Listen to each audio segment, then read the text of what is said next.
ஆனி மாதமும் ஆடி மாதமும் இணைந்த மாதம் ஜூலை மாதமாகும். சூரிய பகவான் மிதுன ராசியிலும் கடக ராசியிலும் பயணம் செய்யும் மாதம் இதுவாகும். ஆனி மாதத்தில் நடராஜருக்கு திருமஞ்சனமும், ஆடி மாதம் வரும் அமாவாசை முன்னோர்களுக்கு திதி கொடுக்க சிறந்த நாளாகவும் உள்ளது. அம்மனின் அருளை பெறுவதற்கு உரிய ஆடி மாதம் இந்த ஜூலை மாதத்தில்தான் பிறக்கிறது. இம்மாத கிரக நிலைகளை பார்க்கும்போது மேசராசியில் செவ்வாய் மற்றும் சந்திரனின் சஞ்சாரம் உள்ளது.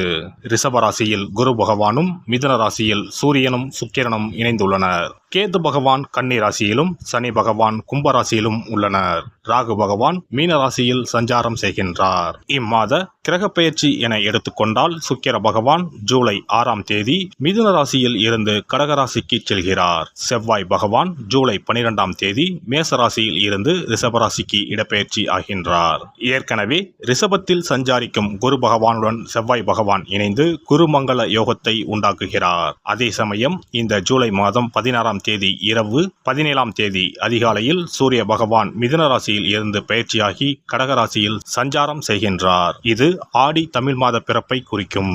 ஜூலை 19ஆம் தேதி புதன் பகவான் கடகராசியில் இருந்து சிம்மராசிக்கு பயிற்சியாகின்றார். சுக்கிர பகவான் ஜூலை 31ஆம் தேதி சிம்ம ராசிக்கு பயிற்சியாகின்றார். சந்திர பகவான் ஜூலை 1ஆம் தேதி அஸ்வினி நட்சத்திரம் மேசராசியில் இருந்து தன் பயணத்தை ஆரம்பிக்கிறார். இந்த கிரக பயிற்சி மற்றும் சஞ்சாரத்தால் உங்கள் வாழ்வில் ஏற்படக்கூடிய சுப மற்றும் அசுப பலன்கள் என்ன என்பதனை பற்றி காண்போம்.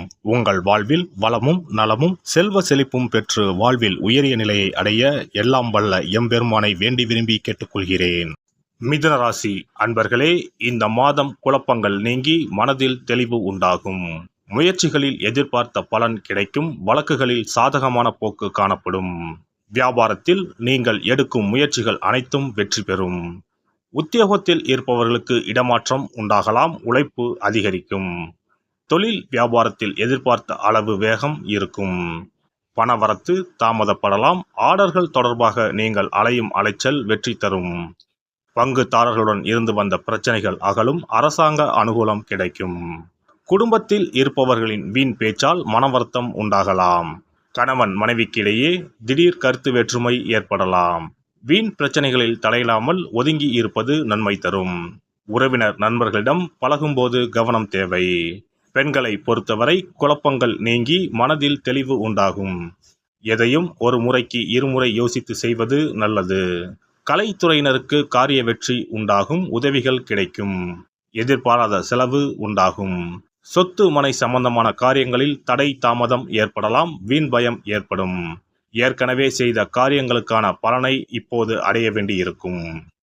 அரசியல் துறையினருக்கு வீண் வழக்கு விவகாரங்கள் வரலாம். எச்சரிக்கையாக செயல்படுவது நல்லது. வெளிநாட்டு பயண வாய்ப்புகள் வரலாம். சிலர் வெளியூர் பயணம் செல்வார்கள். பெண்களுடன் பழகும்போது கவனம் தேவை. மனதில் தெம்பு உண்டாகும். மகிழ்ச்சி அதிகரிக்கும். மாணவர்களுக்கு முயற்சிகளில் எதிர்பார்த்த பலன் கிடைப்பதில் தாமதம் ஏற்படும். கூடுதல் மதிப்பெண் பெற அதிக நேரம் படிப்பது நல்லது. நட்சத்திர பலன்கள் மிருகசிரிசம். இந்த மாதம் தொழில் வியாபாரத்தை பொறுத்தவரை சிறப்பாக இருக்கும். தொழில் வியாபாரத்தை மாற்றலாமா என்ற எண்ணம் உண்டாகும். உத்தியோகத்தில் இருப்பவர்களுக்கு இடமாற்றம், பதவி உயர்வு கிடைக்கப் பெறுவீர்கள். தொழில் வியாபாரத்தில் வரவேண்டிய பாக்கிகள் வசூலாகும். வாகனங்கள் மூலம் லாபம் கிடைக்கும். சரக்குகளை வெளியூர்களுக்கு அனுப்பும்போது கவனம் தேவை. திருவாதிரை நட்சத்திரம். இந்த மாதம் கணவன் மனைவிக்கிடையே இருந்த கருத்து வேற்றுமை குறையும். உங்களை பற்றி யாராவது வீண் அவதூறு பேசினால் கண்டுகொள்ளாமல் ஒதுங்கி விடுவது நல்லது.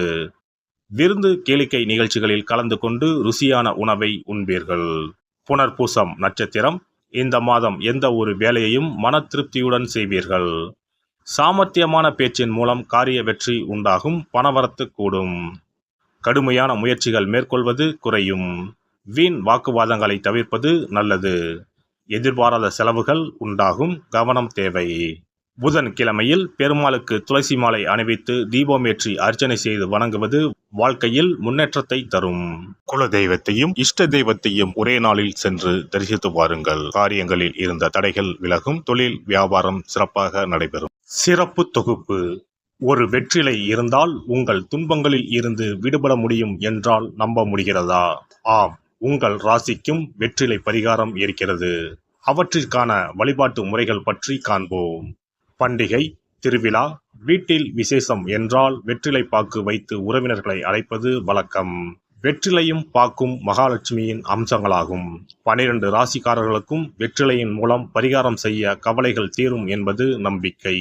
வெற்றிலையின் நுனியில் லட்சுமியும், நடுவில் சரஸ்வதியும், காம்பில் பார்வதி தேவியும் வசிக்கின்றனர். மகாவிஷ்ணுவும், பிரம்மாவும், சிவனும், சுக்கிரனும் கூட வெற்றிலையில் வாசம் செய்கின்றனர்.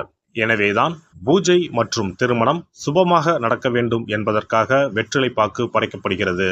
துன்பம் விலக உங்க ராசியின்படி இந்த மாதிரி வெற்றிலை பரிகாரம் செய்யுங்கள். வெற்றிலை பரிகாரத்தில் எல்லோரும் ஒரே மாதிரியான பரிகாரத்தை செய்தால் பலன் தராது. அவரவர் ராசிக்கு தகுந்தபடி சில இஷ்ட தெய்வங்களையும் சில கிரக தெய்வங்களையும் பொறுத்து உங்களுடைய பரிகாரத்தை மாற்றிக்கொள்ள வேண்டும். அப்போதுதான் உங்களுக்கு என்ன கஷ்டமோ அது சரியாக நீங்கி உங்களுக்கு நல்ல பலன்கள் கிடைக்கும். உங்களுடைய ராசியின்படி வெற்றிலையில் குறிப்பிட்ட கிழமையில் பரிகாரம் செய்தால் உங்கள் துன்பம் விலகும், பிரச்சனைகள் தீரும். மேசராசி அன்பர்கள் செவ்வாய்க்கிழமைகளில் வெற்றிலையில் மாம்பழம் வைத்து முருகப்பெருமானுக்கு நெய்வேத்தியம் செய்துவிட்டு அந்த பழத்தை உண்டால் அனைத்து கஷ்டங்களும் நீங்கும். ரிஷபராசி அன்பர்கள் செவ்வாய்தோறும் வெற்றிலையில் மிளகு வைத்து வழிபாடு நடத்தினால் துன்பங்கள் அனைத்தும் தீரும். மிதுன ராசி அன்பர்கள் புதன்கிழமைகளில் வெற்றிலையில் மிளகு வைத்து இஷ்ட தெய்வத்தை வழிபடவும். பின்னர் அதையே பிரசாதமாக சாப்பிட்டால் துன்பங்கள் எல்லாம் நீங்கும். கடகராசி அன்பர்கள் வெள்ளிக்கிழமை தோறும் வெற்றிலையில் மாதுளை பழத்தை வைத்து காளியை வழிபாடு செய்து பின்னர் அந்த மாதுளை பழத்தை சாப்பிட்டால் துன்பங்கள் நீங்கும். சிம்மராசி அன்பர்கள் வியாழக்கிழமைகளில் வெற்றிலையில் வாழைப்பழத்தை வைத்து இஷ்ட தெய்வத்தை வழிபடலாம். பின்னர் அந்த பழத்தை பிரசாதமாக உண்டால் கஷ்டங்கள் நீங்கும். கன்னிராசி அன்பர்கள் வியாழக்கிழமையில் வெற்றிலையோடு மிளகு வைத்து உங்கள் இஷ்ட தெய்வத்தை வணங்குங்கள்.